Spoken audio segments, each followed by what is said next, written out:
ఈరోజు ప్రసంగ అంశం ఏంటంటే నిర్ణయం. చెప్పండి, ఏంటి నిర్ణయం? ప్రభువునందు మిక్కిలి ప్రియులారా, ప్రభు అయిన యేసుక్రీస్తు ప్రశస్త నామంలో విశ్వాస వాక్కు అనే కార్యక్రమాన్ని వీక్షించుచున్నటువంటి అశేష ప్రజానికానికి నూతన సంవత్సర శుభాకాంక్షలు తెలియపరుస్తున్నాను. అలాగే నా ప్రియమైన వారులారా, ఇక్కడ కూడి ఉన్న మీకు అందరికీ కూడా నా హృదయపూర్వకమైన ప్రేమ వందనాలు. ఎలా ఉన్నారు? బాగున్నారా? మంచిది. ఇంకేమీ ఆలస్యం చేయకుండా దేవుని వాక్యంలోనికి మనం వెళ్ళబోతున్నాం. ఆమేన్. ఈరోజు ప్రసంగాంశము నిర్ణయం. అందరు చెప్పండి, ఏంటి నిర్ణయం? మనిషి తన జీవితంలో తీసుకునే నిర్ణయం, అది మంచిదైనా లేక చెడ్డదైనా, ఆయన తీసుకున్న నిర్ణయము మీదే అతని భవిష్యత్తు ఆధారపడి ఉంటుంది. అది ఎవరైనా కానివ్వండి, నువ్వు తీసుకునే మంచి నిర్ణయమేనా అది నీ భవిష్యత్తు మీద ఆధారపడి ఉంటుంది, లేదా అది చెడ్డ నిర్ణయమైనా అది నీ జీవితం మీద ప్రభావితం చేస్తుంది. నిర్ణయాలు నిర్ణయించుకోవలసింది, నిర్ణయం చేసుకోవలసింది ఆప్షన్ ఎప్పుడు దేవుడు మన ముందే పెడతాడు. ఆయన ఏమి నిర్ణయించడు. మరణము కావాలా జీవం కావాలా ముందు పెడతాడు. నిర్ణయము నిన్నే తీసుకోమంటాడు. నువ్వు ఏం కోరుకుంటావు? మరణాన్ని కోరుకుంటావా, జీవాన్ని కోరుకుంటావా? బుద్ధున్నవాడు ఎవడైనా జీవాన్ని కోరుకుంటాడు, చావాలని ఎవడు కోరుకోడుగా. రైట్, మంచిది. ఆశీర్వాదం కావాలా శాపం కావాలని దేవుడు ముందు పెట్టాడు, ఏం తీసుకుంటావు? బాగానే వచ్చారు, దేవుని స్తోత్రం. ఇప్పుడు వెలుగు చీకటి ముందు పెట్టారనుకోండి, ఏం కావాలని తీసుకుంటాం మనం? అది అన్నీ మనకు ప్రయోజనమైనవి తీసుకుంటాం. మంచిది. మరి చాలా చక్కగా చెప్పారు కదా. మరి నీ నిర్ణయం పరిశుద్ధ గ్రంథమైన బైబిల్లో నుంచి ముచ్చటగా 3 వ్యక్తులు జ్ఞాపకం చేస్తాను. మంచి నిర్ణయం తీసుకున్నాడు. ఒకే భాగంలో నుంచి 2 ఉంటారు ఆపోజిట్. నిజంగా ఈ రోజున నేనేమంటానంటే, నీవు అనుభవించి తీసుకున్న నిర్ణయం కష్టమైన, శ్రమైన, బాధ అయినా నువ్వు జీవితాంతకాలం అనుభవించవలసిందే. మధ్యలో నేను మార్చేసుకుంటానంటే కుదరదు. అర్థమవుతుందా? నిర్ణయము జీవితం మీద ప్రభావితం చేస్తుంది. అది ఏదైనా కానివ్వండి. ఈ రోజున పరిశుద్ధ గ్రంథమైన బైబిల్లో నుంచి అబ్రహాము, లోతును మీ ముందుకు నేను తీసుకురాబోతున్నాను. ఆదికాండ గ్రంథములో 13వ అధ్యాయంలో, మంచిది వినండి, దేవుని యొక్క పిలుపును ఎరిగిన వాడై దేవుడు అన్నాడు అబ్రహాముని, అబ్రహామా, నీ దేశాన్ని, నీ బంధువులను, నీ తండ్రి ఇంటిని నువ్వు విడిచిపెట్టి నేను నీకు చూపిస్తున్న దేశానికి నువ్వు వెళ్ళాలి అని దేవుడు అబ్రహాముతో చెప్పాడు. అబ్రహాముతో చెప్పినప్పుడు అబ్రహాముతో ఆయన భార్య అయిన శారాయి, వారి సోదరు కొడుకైన లోతును వెంట పెట్టుకుని వచ్చారు. బాగానే ఉంది. 12వ అధ్యాయంలో బయలుదేరి వెళ్ళారు. ఈ 13వ అధ్యాయానికి వచ్చేటప్పటికి దేవుడు వీళ్ళ మందలను విస్తరింపచేశాడు. అబ్రహాము గారికి పశువుల కాపర్లు వచ్చేశారు, లోతు గారికి పశువుల కాపర్లు వచ్చేశారు. ఇంతకీ విషయం ఏంటంటే, అబ్రహాము గారు బాగానే ఉన్నారు, లోతు కానీ బాగానే ఉన్నారు. కానీ అబ్రహాము యొక్క పశువుల కాపర్లకి, లోతు యొక్క పశువుల కాపర్లకి ఏమొచ్చింది? గొడవ వచ్చింది, కలహం వచ్చింది, దెబ్బలాట వచ్చింది. యజమానులు బాగానే ఉంటారు, పన్నులకి వస్తుంది పోయే కాలం, రక్తమే చేయి. అర్థమవుతుందా? యజమానులు ఇద్దరూ బాగానే ఉన్నారు, కానీ వాళ్ళ కాపర్లకి వీళ్ళ కాపర్లకి మధ్యలో గొడవ, గోత్రం, ఇవన్నీ కూడా. ఈ సమయంలో అబ్రహాము తీసుకున్న నిర్ణయము, లోతు తీసుకున్న నిర్ణయము, 2 నిర్ణయాలు మీ ముందు పెడుతున్నాను. ఇప్పుడు అబ్రహాము అంటున్నాడు, ఆదికాండ గ్రంథము 13వ అధ్యాయం 8వ వచనం, కాబట్టి అబ్రహాము, మనము బంధువులము గనుక నాకును నీకును, నా పశువుల కాపర్లకు నీ పశువుల కాపర్లకు కలహం ఉండకూడదు. కాబట్టి ఈ దేశమంతయు నీ ఎదుటనుంది. దయచేసి నన్ను విడిచి నువ్వు వేరుగా ఉండు. చూడు, నువ్వు ఎడం తట్టుకు వెళ్ళిన ఎడల నేను కుడి తట్టుకు వెళ్తాను, నేను కుడి తట్టుకు వెళ్ళిన వెళ్ళుదనని లోతుతో చెప్పాడు. అమ్మ చాలా జాగ్రత్తగా మీరు గమనించాలి. వీళ్ళు కలిసి ఇద్దరు బయలుదేరారు. ఎవరు? అబ్రహాము గారు, లోతు గారు కలిసి బయలుదేరారు. వాళ్ళ పశువుల కాపర్లకి వీళ్ళ పశువుల కాపర్లకి కలహం వచ్చింది.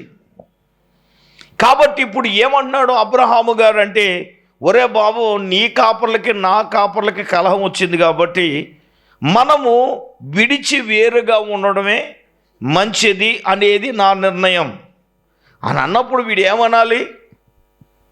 ఏంటి మనం ఇద్దరం కలిసి వచ్చాం వేరుగా ఉండడం ఏంటి?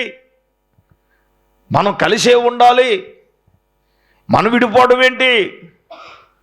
ఇప్పుడు నా తండ్రి లాంటి తండ్రి వాడు, ఇప్పుడు నేను నిన్ను విడిచి నేను వేరుగా వెళ్ళడం ఏంటి అని లోతు అనాలి కదా. చెప్పండి, అసలు ఆ మాట ఎప్పుడు అంటాడు? నీడు చూస్తున్నాడు. అదే అసలు మర్మం, అది దేవుని స్తోత్రం. ఇప్పుడు చెప్పండి, అబ్రహాము గారు చెప్తున్నాడు నిర్ణయం. ఇప్పుడు ఈయనేమంటున్నాడంటే, అబ్రహాము గారు అంటే, నువ్వు కుడి తట్టుకు వెళ్తావా, నేను ఎడం తట్టుకు వెళ్తాను. ఒకవేళ నువ్వు ఎడం తట్టుకు వెళ్తే నేను కుడి తట్టుకు వెళ్తాను.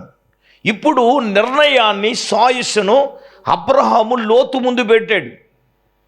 చాలా జాగ్రత్తగా మీరు గమనించాలి. మంచోడండి, పెద్దోడే చిన్నవానికి నిర్ణయాన్ని అప్పగిస్తున్నాడు.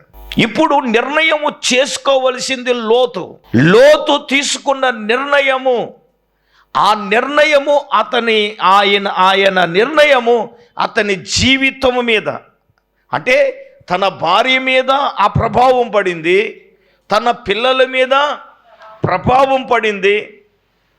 ఆయన చేసిన ఎంపిక నిర్ణయము అతనిని కొన్ని శోధనలోనికి, కష్టాలలోనికి, ఇబ్బందుల్లోనికి, ఇరుకుల్లోనికి గురి చేసింది. ఈరోజు ఈ యొక్క సుపక్ష రాత్రి రోజున దేవుడు ఎందుకు ఈ విధంగా మాట్లాడుతున్నాడు అని అంటే, నీవు నేను చేసేటప్పుడు తొందరపాటు నిర్ణయాలు చేసి నేను చేసిన నిర్ణయం వల్ల నా బతుకు ఎలాగైందని ఏడటం మానేసి దేవుని మీదే ఏడుతున్నాం. దేవుడు నన్ను చూడట్లేదు, దేవుడు నన్ను చేయట్లేదు, దేవుడు నన్ను చూడట్లేదు, దేవుడు నాకు ఆశీర్వాదం ఇవ్వట్లేదు, నా ప్రార్థన ఇవ్వట్లేదు, నా భర్తను మార్చట్లేదు, నా పిల్లలు మార్చట్లేదు, నా స్థితిగతులు మార్చట్లేదు, అయ్యి దేవుని మీద దెబ్బలాడేస్తున్నావు కదా నువ్వు. హలో, పరిశుద్ధాత్మ దేవుడు ఎందుకు ఈ రాత్రి, ఒకవేళ ఇక్కడ ఉన్నా కాదు, టీవీ ముందు కూర్చున్న వాళ్ళు కూడా చాలామందితో దేవుడు ఈ రాత్రి మాట్లాడుతున్నాడు వాక్యం ద్వారా. నా ప్రియమైన వారలారా, పరిశుద్ధాత్మ దేవుడు మాట్లాడే మాట ఏంటంటే, ఇప్పుడు నిర్ణయాన్ని దేవుడు పెట్టాడు. అబ్రహాము పెట్టాడు ముందు. ఎవరు ముందు? లోతు ముందు.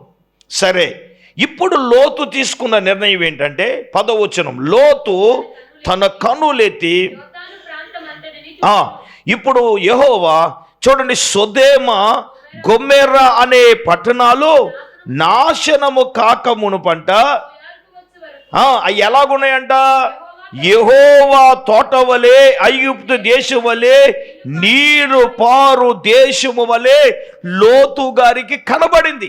లోతు గారు ఏ పట్టణాలు చూశారండి? సొదొమ గొమొర్రా పట్టణాలు చూస్తే పచ్చని యెహోవా తోట వలె కనబడిందట. ఎవరికి? నీకు నాకు లోకం అలా కనబడుతుంది. అర్థమవుతుందా? సొదొమ గొమొర్రా పట్టణం అట పచ్చని తోట వలె కనబడిందంట, నీరు పారు దేశం వలె. అందుచేత అబ్రహాం గారికి ఏం చెప్పాడంటే, నేను సొదొమ గొమొర్రానికి వెళ్ళిపోతానని నిర్ణయం తీసుకున్నాడు. ఆ పట్టణము సంగతి అబ్రహాముకు తెలుసు కదా. ఒరే బాబు, నువ్వు ఎల్లకెళ్ళక ఆ పట్టణంకి వెళ్తావు ఏంటి అని ఒకవేళ అబ్రహాము ఆపి ఉంటే, ఈడు అబ్రహాం మీదకి దెబ్బలట్టుకు వెళ్ళిపోతాడు వేసే రక్తం ఇచ్చి. ఏమన్నా అంతే కదా మరి. నువ్వు వెళ్ళరా, నీ నిర్ణయం అంటే సాయిసును, నిర్ణయాన్ని ఇప్పుడు అబ్రహాము లోతు కుదిలేసినప్పుడు లోతు ఏం తీసుకోవాలి? ఒక మాట చెప్తానేనండి, నిర్ణయాలు దేవుడు మనకు కుదిలేస్తాడు, నిర్ణయాలు నీకు కుదిలేస్తాడు. లేకపోతే దేవుడిని నిర్ణయం చెప్పున మనం బతుకుంటే మన జాతకం ఎప్పుడో మారిపోయేది. ఏమండి, మన పరిస్థితులు ఎప్పుడో మారిపోయాయి, మన స్థితిగతులు ఎప్పుడో మారిపోయాయి. ఈరోజు ఆ బాధల నుంచి నీకు విడుదల వచ్చేది కదా. నీకు నువ్వు నిర్ణయాలు తీసేసుకుని తిప్పల పోట్లు అయిపోయి, అప్పుల బాధ అయిపోయింది, రోగాల బాధ అయిపోయింది, సమస్యల బాధ అయిపోయింది, ఈడు ఇలాగైపోయాడు, ఆడ అలాగైపోయాడని నువ్వు నిర్ణయం తీసుకోవడం, నిర్ణయాన్ని దేవుడికి ఇస్తాడు. దేవుడిని ముందు పెడతాడు. సార్, ఏ నిర్ణయం తీసుకోవలసింది నువ్వు కదా. దేవుడు ఏం తీసుకోవడం నిర్ణయం. చాలా మంది అయ్యారు ఇలాగొచ్చింది ఏం చేయమంటారు, వృత్తిదే వాళ్ళ నిర్ణయాలు అయిపోతాయి. ఎజ్జరక్తి వేజీ అది పాస్ అయిందనుకో పర్లేదు, ఫెయిల్ అయిపోతే పాస్ట్గా చెప్పారు అందుకని నా మీద ఆడేస్తారు ఎజ్జరక్తి వేజీ. అందుచేత నన్ను నిర్ణయాలు అడిగితే అమాయకంగా నేను ఇది చేయమని అది చేయమని చెప్పను. దేవునికి స్తోత్రం. నేను అవుదని కానీ కాదని కానీ నేనేం చెప్తాను తెలిసి, నువ్వు ప్రార్థనలో కనిపెట్టు. దేవుడు ఏం చేయమంటే మరి లేకపోతే నా మీద వేసేద్దామనా. లోతు గారికి సొదొమ గొమొర్రా పట్టణం ఎలా కనబడుతుంది సార్? పచ్చని తోట వలె కనబడుతుందంట. రంగుల వలయం లోకం అలాగే కనబడుతుందండి. నా ప్రియమైన దేవుని బిడ్డలారా, ఇప్పుడు లోతు ముందు ఒక నిర్ణయం ఉంది. ఇటు తీసేసుకున్నాడు. సొదొమ గొమొర్రా పట్టణం పచ్చని యెహోవా తోట వలె కనబడిందంట. నీరు పారే దేశంలా కనబడిందట. కనబడితే లోతు ఏమయ్యాడు తెలుసా? చూడండి 11వ వచనంలో, కాబట్టి లోతు తనకు యోర్దాను ప్రాంతం అంతటి ఏర్పరచుకున్న తూర్పుగా ప్రయాణం అయిపోయి అట్లట వారు ఒకరినొకరు వేరైపోయారు. ఏమైపోయారు చెప్పండి? అంటే వేరైపోవడం మంచిదా అంటే నేనంటాను కొన్ని సమయాలలో వేరైపోవడమే మంచిది. పడనప్పుడు వేరవడమే మంచిది కదా. దైవ చిత్తానుసారంగా తీసుకునే నిర్ణయము.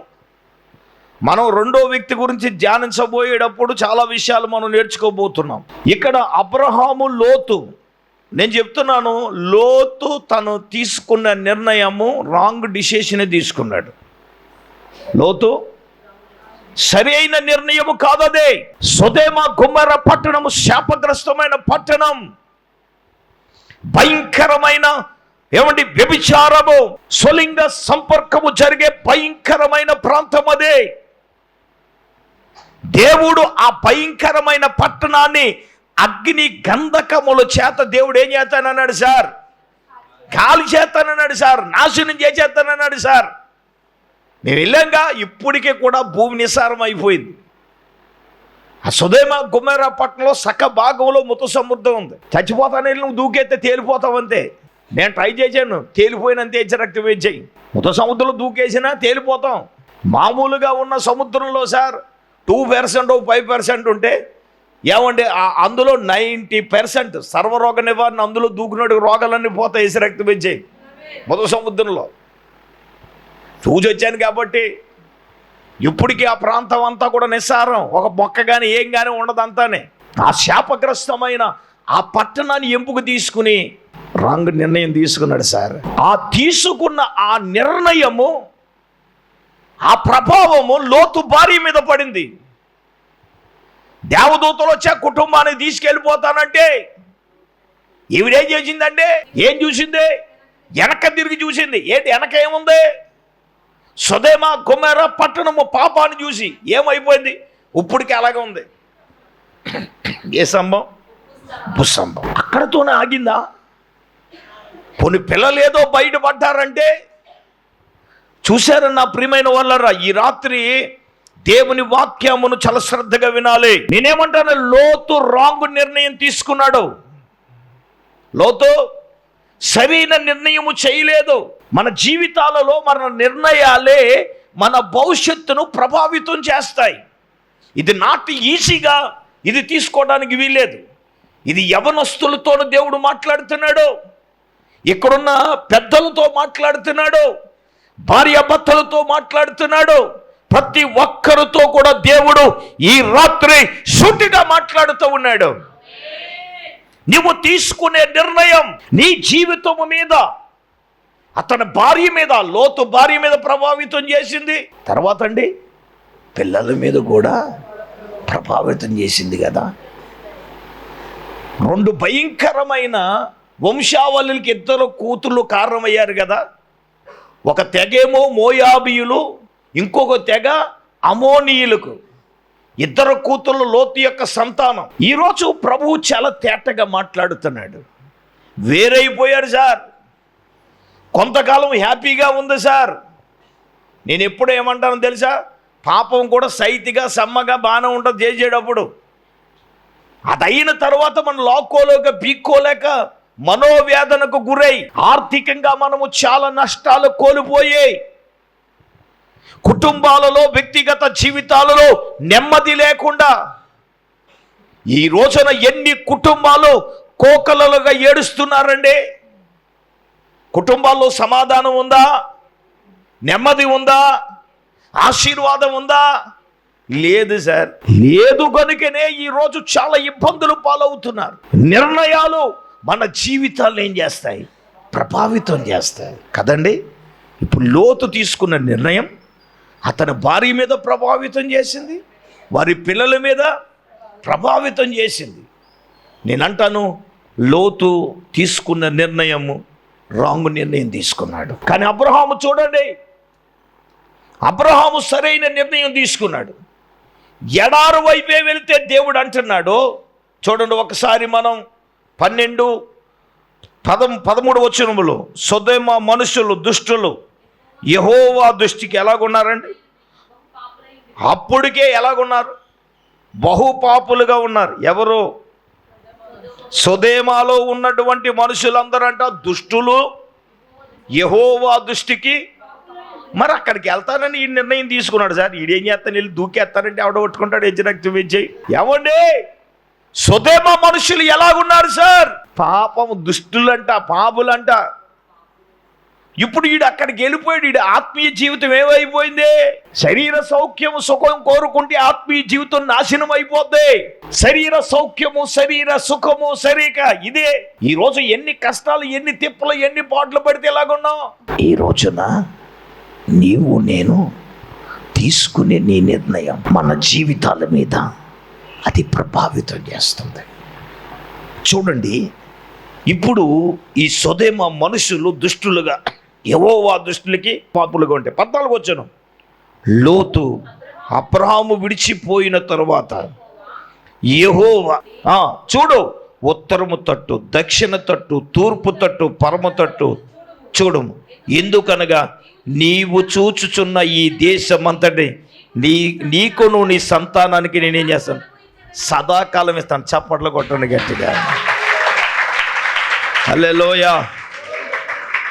ఆయన కన్నులెత్తు చూస్తే లోతు గారికి సొదొమ గొమొర్ర పట్టణం కనపడుతుంటే, అబ్రహాము కన్నులెత్తు చూస్తుంటే తూర్పు తట్టు, పరమ తట్టు, ఉత్తర తట్టు, దక్షిణ తట్టు ఏం కనపడుతుందో తెలుసా? ఇదంతా కూడా నీ సంతానానికి నేను సదాకాలం ఇస్తాను. ఆమేన్, ఆమేన్. దేవుని బిడ్డలారా, ఈ రాత్రి లోతు రాంగ్ డిసిషన్ తీసుకున్నాడు. కానీ అబ్రహాము సరైన నిర్ణయాన్ని తీసుకున్నాడు. ఎడారి కనపడుతుంది సార్, కన్నులెత్తి ఎడారిని చూస్తే, ఇదిగో నేను నీ సంతానానికి నేను ఇస్తానని చెప్పాడు. ఎంత గొప్ప ధన్యత అండి. ఈ రోజున నా ప్రియమైన వారలారా, ఇప్పుడు లోతు రాంగ్ నిర్ణయం తీసుకున్నాడు. కానీ అబ్రహాం ఏం తీసుకున్నాడు?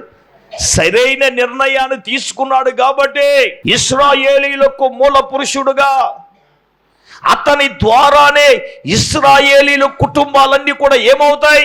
దీవించబడతాయి, ఆశీర్వదించబడతాయి.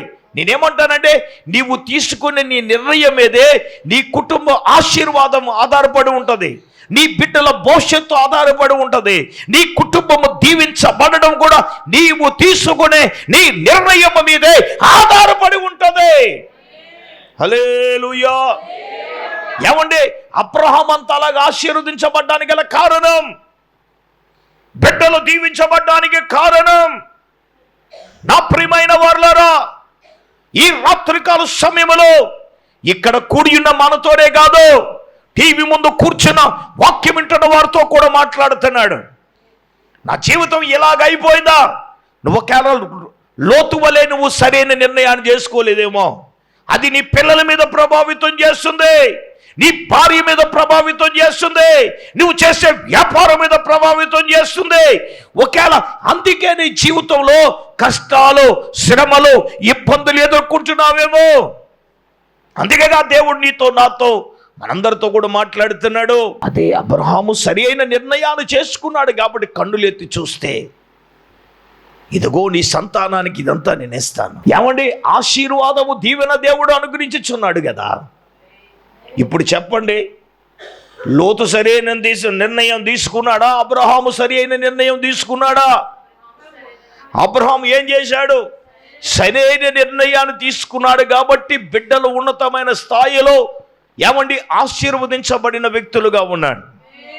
నా ప్రియమైన వారులారా, ఈ 2024 సంవత్సరంలో ఒకవేళ నీవు తీసుకునే నిర్ణయం ఏదైనా, నేను చెప్పాను స్టార్టింగ్లో, అది మంచిదైనా అది చెడ్డదైనా, నీవు తీసుకునే నీ నిర్ణయమే నీ జీవితం మీద ప్రభావితం చేస్తుంది. ఇది మొట్టమొదటిది. రెండవదిగా న్యాయాది రూతు గ్రంథంలో ఇది మనకు తెలుసు. ఒక కుటుంబం యోదా బెత్లెహేము నుంచి ఎక్కడికి వచ్చారండి? మోయాబు దేశానికి వచ్చారు. ఎలీమెలెకు కుటుంబం. ఎలీమెలెకు భార్య పేరు నయోమి. ఆ ఇద్దరికి కొడుకులు ఉన్నారు, మహలోను, కిలియోను వారు.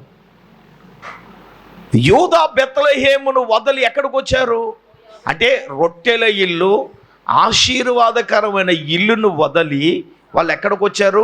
శాపగ్రస్తమైనటువంటి మోయాబు దేశానికి వచ్చారు. ఎందుకంటే ఆ దేశంలో కరువు వచ్చిందని.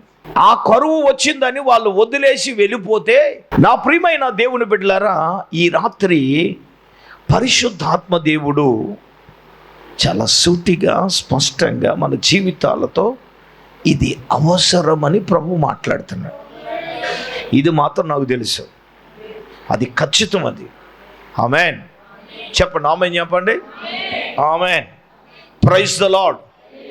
ఇప్పుడు వారు మోయాబు దేశంకి వచ్చిన తర్వాత, మోయాబు దేశంలో మోయాబు స్త్రీలనిద్దరిని పెళ్లి చేసుకున్నాడు. మహలోను గారేమో వార్పాను ఒక ఆమెను చేసుకుంటే, రూతు గారిని ఒకరు చేసుకున్నారు. అవునా కదా? అవును. ఏమి జరిగిందో తెలియదు కానీ జరగకూడనదే జరిగినది, నష్టము జరిగింది. నేను ఒక పాయింట్ చెప్తాను. రొట్టెల ఇల్లు, సమృద్ధి గల ఆ యోదా బెత్లెహేమును వదిలి ఎవడైనా శాపగ్రస్తమైన దేశానికి వెళ్తాడా? మాట్లాడతలేదేంటి? ఇందాక నేను చెప్పాను, మరణం కావాలా, జీవం కావాలంటే జీవమే కోరుకుంటానన్నా. అవునా కదా? శాపం కావాలా, ఆశీర్వాదం కావాలంటే ఏం కోరుకుంటాను? ఓకే, రైట్, బాగా చెప్పారు. వెలుగు కావాలా, చీకటి కావాలంటే వీళ్ళేమో ఆశీర్వాదం, రొట్టెలు, ఇల్లు వదిలేసి శాపగ్రస్తమైన ప్రాంతానికి ఎత్తే మరి ఏం చేయాలన్నా. అందుకే వాళ్ళు వచ్చిన తర్వాత ఏం జరిగిందంటే, ఆ మోయాబు దేశంలోని ఆ స్త్రీలను పెళ్లి చేసుకున్న తర్వాత ముగ్గురు దుకాణం చదివేశారు. ఏంటి ముగ్గురు అంటే ఎవరు? ఎలీమెలెకు గారు, మహలోను, కిలియోను గారు. వీళ్ళ ముగ్గురు వెళ్ళిపోయారు. అంటే మగవాళ్ళు ముగ్గురు, ఇంకెంతమంది మిగిలేరు? ముగ్గురు మిగిలేరు. ఇప్పుడు ఇంక అత్తగారు అందా, ఇంక నా బతుకు ఎలాగ అయిపోయింది, అది ఉద్దులు రావడమే, యోదా బెత్లెహేము ఉద్దులు రావడమే, ఇంకా అయిపోయింది. సర్లే, ఇంకా నా బతుకు ఎలాగ అయిపోయింది. కానీ మీరిద్దరు ఇంకెళ్ళి, నేను ఇంకా పెళ్ళి చేసుకోను, ఇంకా పిల్లల కలలేని అంత ఓపిక నాకు లేదు, మీరు వెళ్ళిపోయి మీ దేశంలోకి వెళ్ళిపోయి మీరు ఎవరికి కావాలో చేసేసుకోండి అని. ఇప్పుడు అక్కడ అబ్రహాము గారు శ్వాయస్సు లోతుకిచ్చినట్లు ఇక్కడ నయోమి ఇద్దరు కోడలకి ఇచ్చింది. ఇద్దరు కోడలకి శ్వాయస్సు, మీరు వెళ్ళిపోయి ఇప్పుడు నిర్ణయం తీసుకోలేదు. ఏంటి అప్పుడు ఆ మాటలు అనగానే ఓర్పు లేని వార్పాలు చాలామంది ఉన్నారు. ఏజ్ రక్తం వేజేయి, చేతేనే పట్టుకోలేము, చేయకపోయినా అమ్మ మామూలుగా కాదు కదా.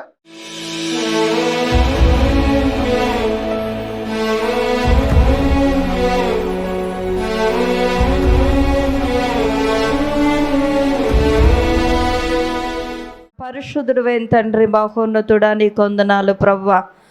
ఈ యొక్క నూతన సంవత్సరంలో తండ్రి మొదటి వారంలో నాయనా అయ్యా నా ప్రభువా నీ పరిశుద్ధ మందిరములో మేమందరము కూడుకుని నాయనా ఈ యొక్క ఉపవాస కూడికలో తండ్రి స్వపరీక్ష రాత్రి కూడికలో దేవా నీ దాసును అభిషేకించి ప్రభువా నీ వాక్యము ద్వారా మీరు మాతో మాట్లాడినందుకు వందనాలు నాయనా.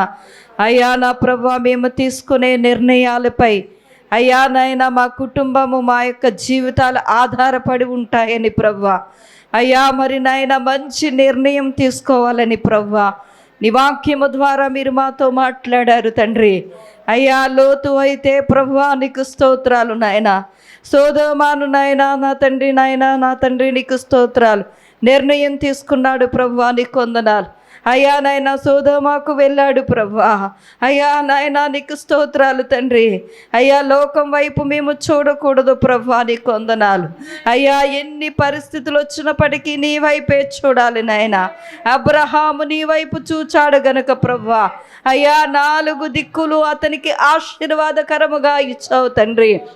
అయ్యా అతని సంతానానికి ఆశీర్వాదకరంగా మీరిచ్చారు ప్రభువా నీకు వందనాలు నాయనా. అయ్యా నా తండ్రి నీకు స్తోత్రాలు ప్రభువా. అయ్యా మా నిర్ణయం మంచి నిర్ణయం అయి ఉండటానికి సహాయం దయచేయండి. దైవ చిత్తానుసారమైన నిర్ణయం కలిగి అయ్యా నా ప్రభువా తీర్మానం చేసుకుని నిర్ణయం చేసుకుని ప్రభువా ఆ నిర్ణయ ప్రకారముగా జీవించడానికి సహాయం దయచేయండి నాయనా. అయ్యా నాయనా బెత్లెహేమును విడిచిపెట్టి ఆశీర్వాదాన్ని విడిచిపెట్టి సహవాసాన్ని విడిచిపెట్టి రొట్టెల ఇల్లును విడిచిపెట్టి ప్రభువా కరువు వచ్చిందని నాయన మోయాబు దేశానికి వెళ్ళిపోయిన ఎలీమెలెకు కుటుంబము నాయన అయ్యా అతని యొక్క నిర్ణయము ప్రభువా నీకు స్తోత్రాలు. అతని కుటుంబంపై ప్రభావితం చేసింది నాయన నీకు వందనాలు. అయ్యా నశించిపోయారు తండ్రి నీకు వందనాలు ప్రభువా. అయ్యా రూతు చేసిన నిర్ణయం తండ్రి అయ్యా మరలా నాయన నా తండ్రి ఆశీర్వాదానికి నడిపించింది ప్రభువా. దయగల తండ్రి నీకు వందనాలు. అయ్యా ప్రజలందరూ కూడా ప్రభువా అయ్యా నాయన బరబ్బానే నాయన కోరుకున్నారు తండ్రి నీకు వందనాలు. మా నిర్ణయాలు ప్రభువా మంచి నిర్ణయాలు అవ్వటానికి సహాయము దయచే తండ్రి. అయ్యా నాయన కొన్ని సందర్భాల్లో మేము బరబ్బాలనే కోరుకుంటున్నామేమో తండ్రి. అయ్యా లోకాన్నే కోరుకుంటున్నామేమో ప్రభువా. అయ్యా మోయాబునే కోరుకుంటున్నామేమో నాయన. సోదోమానే కోరుకుంటున్నామేమో తండ్రి నీకు స్తోత్రాలు ప్రభువా. అయ్యా నాయన అబ్రహాము వలె మంచి తీర్మానము కలిగి మంచి నిర్ణయం కలిగి అయ్యా రూతు వలె మంచి నిర్ణయం తీసుకుని ప్రభువా అయ్యా నీలో ముందుకు సాగిపోయే కృపను దయచే తండ్రి నీకు వందనాలు. అయ్యా నాయనా నా తండ్రి నా ప్రభువా నీకు స్తోత్రాలు. ఈ రాత్రి నీ వాక్యము ద్వారా మీరు మాతో మాట్లాడారు నాయనా నీకు స్తోత్రాలు. అటువంటి మంచి నిర్ణయము మీరు నాయనా మేము తీసుకొని ప్రభువా ఆధ్యాత్మికంగా నీలో నాయనా ప్రయాణము చేసే కృప దయచే తండ్రి. కూడొచ్చిన బిడ్డలందరినీ జ్ఞాపకం చేసుకోనండి. బలహీనులను బలపరచండి తండ్రి. మంచి ఆరోగ్యము దయచేసి మీరే మహిమ పొందమని యేసయ్య పరిశుద్ధ నామములో ప్రార్థన చేసి అడిగి వేడుకొనుచున్నాం మా పరమ తండ్రి. ఆమేన్ ఆమేన్. మన పరమ తండ్రి అయిన దేవుని ప్రేమ మన ప్రభువును రక్షకుడైన యేసుక్రీస్తు ప్రభుల వారి యొక్క దివ్యమైన కృప పరిశుద్ధాత్మ దేవుని యొక్క అన్యోన్య సహవాసము ప్రభు బిడ్లారా ఇక్కడ కూడిన ఎల్లరకు వాక్యముని బిడ్డలకును టీవీ ముందు కూర్చుని వాక్యమున ఎల్లరకును కూడా ఆయన కృప సదాకాలము తోడైనను గాక. ఆమేన్ ఆమేన్ ఆమేన్ ఆమేన్.